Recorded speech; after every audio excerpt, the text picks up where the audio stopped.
呢個咧就係咧鼠疫之前嘅狀況，太平山區。咁點睇咧？呢個位置嗱，呢一度咧就係咧呢一間咧，成間咧就係依間 YMCA 嗰間 building。其實佢呢度側邊咧，最個地段最側邊嗰度曾經係有個洗手間喺度嘅。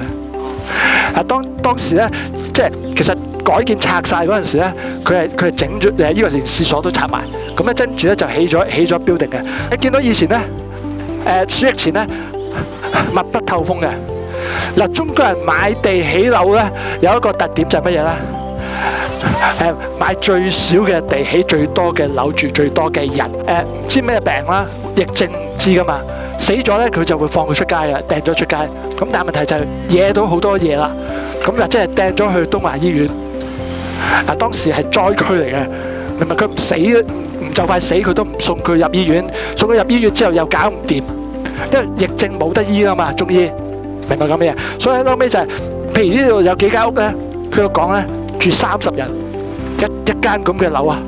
一層咁嘅樓咧，舊樓啊住30人、40人咁樣，上邊住20，下邊住30咁。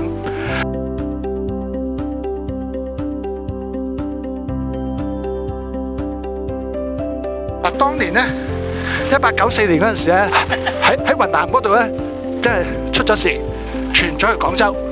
廣州就係死咗好多人，香港係知嘅，開始做一啲嘢，揾人上去睇，去 check 嘅，得唔得？但係都係咧。最後尾喺邊度發現咧？就喺東華醫院。東華醫院病房嗰度咧，有一批人係染咗鼠疫嘅，係覺得揾到佢疏成到佢出嚟。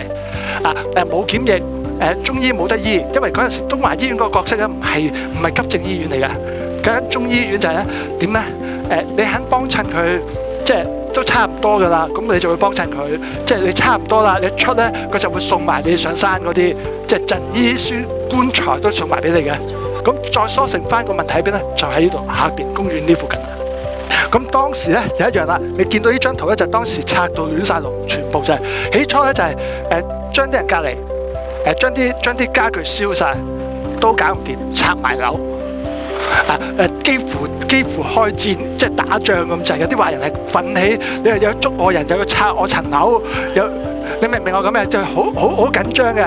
後尾就解決咗啦，就將佢所有人隔離咗，就去咗堅尼地城嗰個醫院嗰度隔離，得唔得？死咗就葬喺隔離鼠疫墳場，得唔得？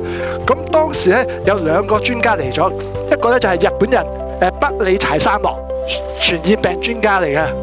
做鼠疫研究，另外一個咧就係呢個法國人，亞歷山大葉狹森啊，葉狹森。當時日本同英國係聯盟咁2個都做咗嘢嘅，揾到差唔多嘅病原體。咁最後尾咧就係咧呢個好似嗱，我唔係好識佢嗰啲講法，佢呢個咧就有少少個 report 嗰度有啲少少問題。咁咧後尾咧就係咧鼠疫菌咧就攞咗佢嚟定名啦。咁點解講咁多嘢咧？呢度咧有佢個頭像喺度嘅，法國領事館做咗一個，我哋得入去睇下。呢個咧就後期咧，2009年嗰陣時落嘅，係法國領事館嗰邊啊，有啲基金啊咁一齊落去嘅。比較少人知原來有一個頭像喺度，但係呢個人好重要對於香港嚟講。佢係發現咗鼠疫菌，咁跟住咧我哋就可以做治療啦、預防啊嗰啲嘢。有冇人話都俾我知點解會起個公園？我冇誇張，通風係，仲有冇啊？頭先咪話有啲專家嘅，專家係做咗個報告啊。報告咧就係原來鼠疫菌喺水同埋泥土度可以生存好耐嘅。呢度咧當時係其中一個重要嘅災區嚟嘅。佢當時嘅意見就係話咧，佢當時嘅意見專家就話唔好起樓住。係啊，都唔知啲嘢仲喺唔喺度啊？泥都同水都有嘅。係咪鼠疫菌係好麻煩嘅嘢嚟嘅？咁同埋有老鼠嘅又係好麻煩嘅嘢嚟嘅，明白講乜嘢？所以就係咧，當時就講法就係話呢度所以留空咗，佢周圍就可以發展。呢個邊個街市街啦，拆咗啦，起晒啲嘢，咁就有好多就變咗公用啦，呢啲嘢留咗嚟用啦。呢一度咧係當時最高級華人住嘅地方。咩高級華人啊？